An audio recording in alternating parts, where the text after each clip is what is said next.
I'm Logan. I'm 19 years old and I'm studying to be a doctor. I'm from Texas, but now I live in New York City for college. My parents are in Dallas, where my dad works as a surgeon at a university hospital, and my mom stays home. After high school, I moved to New York and I've been on my own for about 4 months now, since July. My dad's work inspired me to study hard and get into medical school. But since coming here, I haven't had the typical college experience I hoped for. I've been focused on my studies, which is important, but I also wanted to hang out with friends and join clubs. Unfortunately, money has been tight, so I couldn't do those things. My parents pay my tuition, but I have to pay for everything else like rent and living expenses. To make ends meet, I've been doing different jobs like tutoring, working at events, and even at a bar. But it's been tough. I often have to switch between shifts at different jobs just to get by each month. Weekends are when I try to earn the most money. I never really had a day off. It was tough both mentally and physically. I get sleepy during class, and when I come home late at night, I'm too tired to study.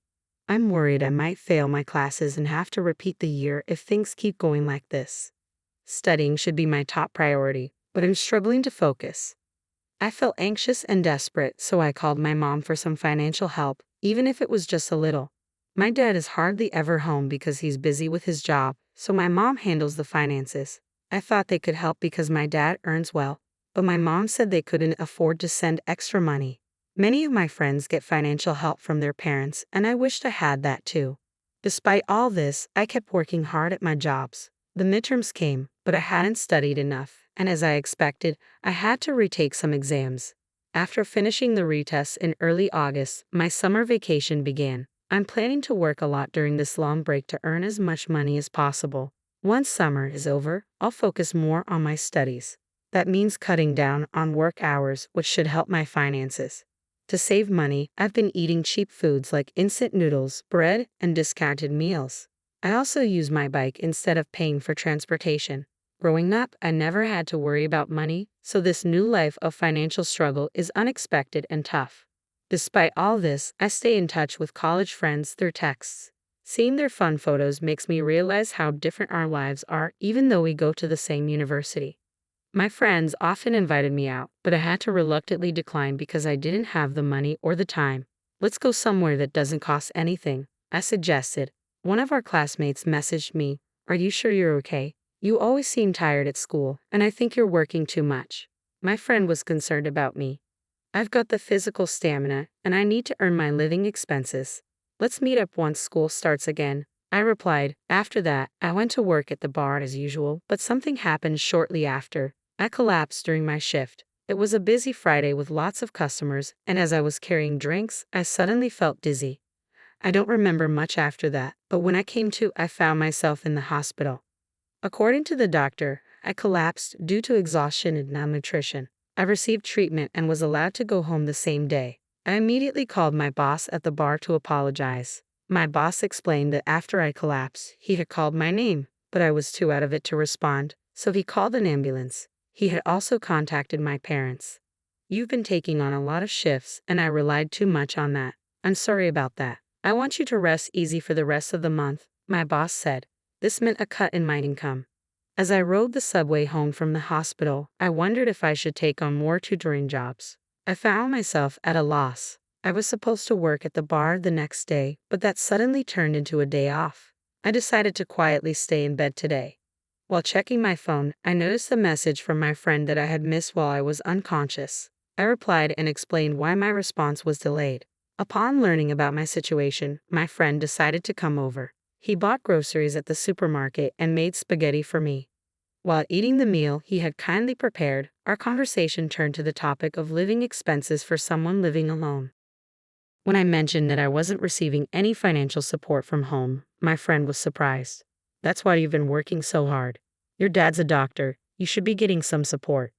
"No," I explained. "I asked Mom, and she said they're barely managing with just my tuition." "But you're an only child, right? Maybe if you ask, they could send a little support," my friend suggested. My mom said even a small amount of support was out of the question. "No way, that doesn't make sense. I hate to say this, but maybe your dad is sick and can't work," my friend speculated. Thinking it over, I said, "My dad is a doctor and used to drive a luxury car. Our house is in an upscale neighborhood, and I went to private schools my whole life. So why would mom suddenly say they have no money? Suddenly worried, I immediately messaged my mom. Are you both okay? She replied after a while. We're fine, but I couldn't relax, thinking maybe they were just saying that to keep me from worrying. Since I had planned to go home for the holidays, I decided to talk to my parents about this. After thanking my friend, he said, I'll be waiting for some souvenirs. I felt grateful to have such a friend. The holiday season came and I took the cheapest flight I could find back home. I could only stay for a night and a day because of my job, but I was looking forward to it. When I arrived, my parents greeted me at the door. My dad seemed surprised when he saw me. You've lost a lot of weight. Really? I hadn't noticed myself, but apparently I looked quite different. My mom was also taken aback and fell silent. For lunch, my mom had prepared things like salad, soup, and chicken wings, and for the first time in a long while, the three of us sat down to eat together. As soon as we sat down, my dad looked worried and asked, You look thinner. Are you eating properly? I told him the truth. Not really. It's been a while since I had such a luxurious meal. What do you usually eat? Cafeteria food? My dad asked. Nah, the cafeteria is too expensive for me. Is it that expensive? It's about $5 or so. My dad looked puzzled. Is the money I've been sending enough for you? Confused, I responded. Huh? I haven't been getting any money. I finally told my dad. What do you mean? So you mean to tell me you haven't received any money for the past 4 months? He asked, shocked. I haven't received any, I replied. Have you really been sending money? I had asked your mom to transfer $2,000 every month into your account, Dad said, surprised. Really? I was surprised. Mom told me that your finances were tight and that she couldn't afford to send any money. I explained. Dad looked perplexed. We have enough money. Paisley, have you been sending money to Logan properly? He asked Mom. Mom looked down silently. I was worried that maybe Dad got sick or something and couldn't work, and that's why the money wasn't coming. No, I've been working as usual, Dad assured. Really? That's a relief, I said, somewhat relieved. But then why hadn't any money been sent to me? I was baffled. Cassie, what's going on? Dad pressed Mom. Still refusing to meet our eyes, Mom remained silent. Come on, don't stay silent. Can you explain? Dad insisted. When Dad pressed her, Mom finally said quietly, I haven't sent any money. What? I haven't sent any money to Logan, she admitted. Hearing this, both my dad and I were stunned. What? Why not? Dad asked, incredulous. There are just so many expenses, Mom replied. What kind of expenses? Isn't our home mortgage already paid off? Dad questioned.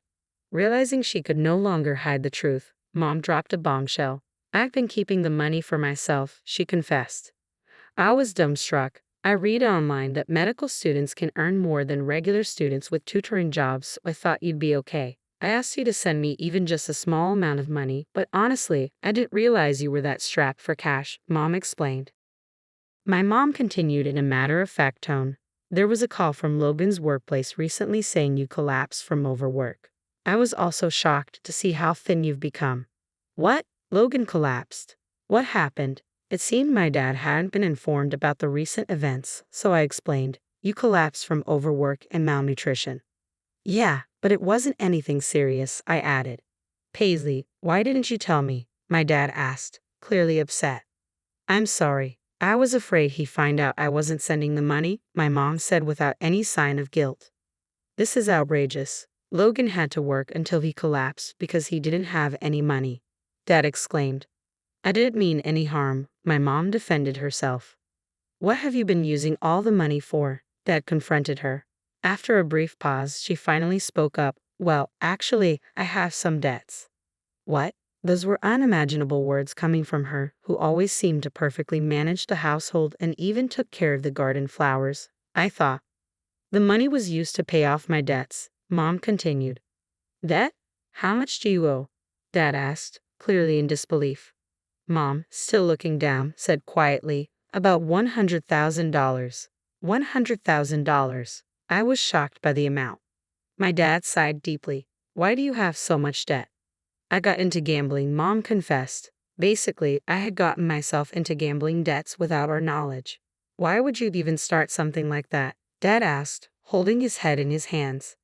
About 2 years ago, I started gambling just to kill time. I won some money and it felt really good at first.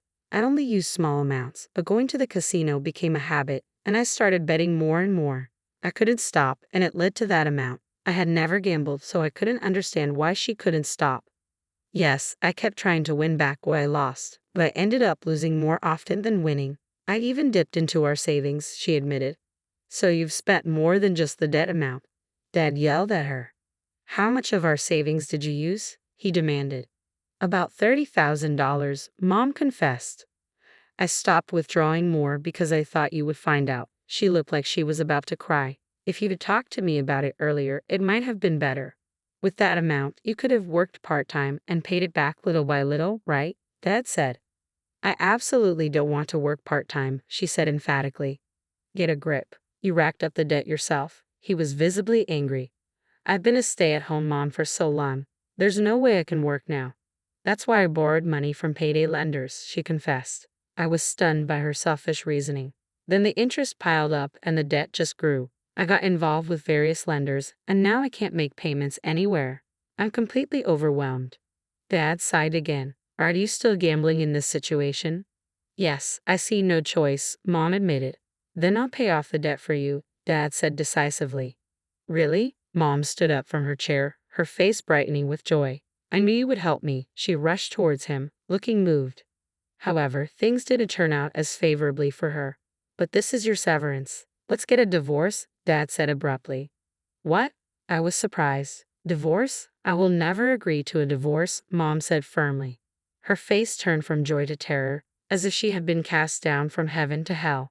You continued gambling even knowing Logan was struggling, right? You kept borrowing money, endangering the family, Dad pointed out.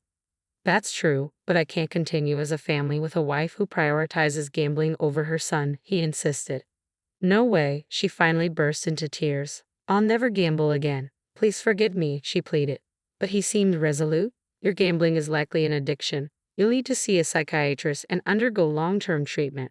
It's not uncommon for people to relapse into gambling during treatment. I'm not addicted. I can stop anytime, she protested. No, if this continues, we could all end up destitute. I have to separate, not just for my sake, but to stop burdening Logan any further. I'll stop from tomorrow, she insisted, but she did not seem to grasp the severity of her inability to stop gambling. I was deeply anxious about the amount of debt and my mom's pathological gambling behavior. In exchange for paying your severance, there will be no division of assets, my dad stated. What? I can't agree to those terms. If you don't pay back the debt, they might seize your account. She fell silent. I never imagined coming home after a long time would lead to this situation. I was just unsettled by my parents fighting. No, Dad, don't you think we can hold off on deciding about divorce? Maybe take some time to cool off and think it over, I suggested. I'm sorry, Logan, but that's not possible, he said calmly. I thought he might have decided on divorce in a fit of despair, but that doesn't seem to be the case. Lunch ended in a heavy atmosphere, and I went to my room. I lay down on the sofa, but I could still hear my parents arguing. It wasn't much of an argument. My mom was hysterically screaming, and my dad responded firmly. I got so fed up with college and home that I just went to sleep out of frustration. The next morning, my mom looked awful, probably from crying all night. I had planned to stay at home a bit longer, but the oppressive atmosphere made me decide to leave early. My dad drove me to the airport. Logan, I'm sorry for all the trouble I've caused, he apologized to me. No, it's not your fault, Dad. I'm grateful for the chance to attend medical school, I reassured him. I'll start transferring an allowance directly to your account from now on, so don't worry, he said. Yeah, thanks, Dad. It really helps, I replied. I know things are tough, but take care, he said as he dropped me off. I flew back to New York. The rest of the summer vacation was busy with work, passing by in a flash. Still, I was constantly worried about my parents. A few months later, I heard that my mom finally agreed to the divorce. My dad's steadfastness broke her resistance. As previously discussed, my dad took on her debts, and in return, there was no asset division in their divorce agreement. I have mixed feelings about my parents getting divorced, but it's not all bad news. Now that I'm receiving an allowance from my dad, I've been able to cut back on work and focus more on my studies. I might even get to hang out with friends. I heard from my grandmother on my mother's side that despite the divorce over her gambling, my mom was back at the slot machines every day. She quickly racked up more debt. Her family couldn't afford to cover her debts, so my mom reluctantly started working part-time. She's currently attending therapy to overcome her gambling addiction.